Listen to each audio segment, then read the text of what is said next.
खबर शामिल करते हैं गुजरांवाला से। गुजरांवाला सिविल हॉस्पिटल और फील्ड अस्पताल में कोरोना से मुतासरा मरीजों का एहतजाज। इसी हवाले से बात करते हैं अपने नुमाइंदे हाफिज इमरान से। जी इमरान, क्या अपडेट है आपके पास? जी, गुजरांवाला कोरोना मरीजों का एहतजाज। सिविल अस्पताल और फील्ड अस्पताल में मुतासरा मरीजों का एहतजाज जी मुजाहरा कर तीना सेंटर में हमारे साथ नारवा सलूक किया जा रहा है। मरीजों की दुआइयाँ। बच्ची ये एडा को फुल है 4-5 साल और उम्र है। ਤੁਹਾਡੀ ਮਿਹਰਬਾਨੀ ਤੂੰ ਮਿਲਿਆ ਤਸਲੀਮ ਮਹਿੰਦੀ ਹੈ। ਤੁਹਾਡੀ ਮਿਹਰਬਾਨੀ ਸਾਨੂੰ ਨਾ ਤਸਲੀਮ ਕੀਤਾ ਜਾਏ। ਤੁਹਾਡੀ ਮਿਹਰਬਾਨੀ ਬੜੀ ਮਿਹਰਬਾਨੀ ਤੁਹਾਡੀ। ਸਾਨੂੰ ਤੇ ਤਸਲੀਮ ਕਰਕੇ ਰੱਖ ਛੜਿਆ।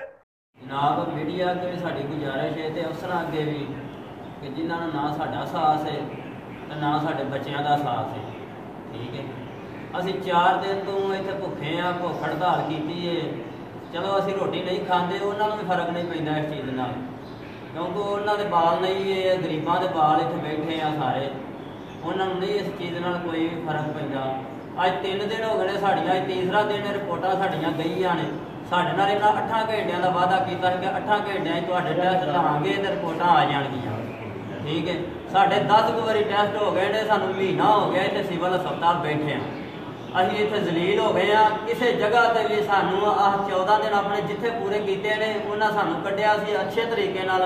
मुल्तान भी अपने 14 दिन पूरे किए ने, असां कप्तान बार्डर के भी 14 दिन पूरे किए ने। इत्थे आए हैं सिविल अस्पताल, सानूं महीना हो गया, पता नहीं इन्होंने किहड़ी बीमारी नहीं लगती भी साडे विचों। करंटीना सेंटर में 1 माह के करीब हो गया है, लेकिन हमें क्लियर नहीं किया जा रहा।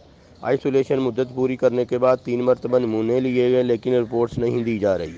अगर हमारी रिपोर्ट्स क्लियर हैं तो हमें घर जाने की इजाज़त दी जाए। एहतजाज के बाद मरीजों की अल्लाह काम से अपील।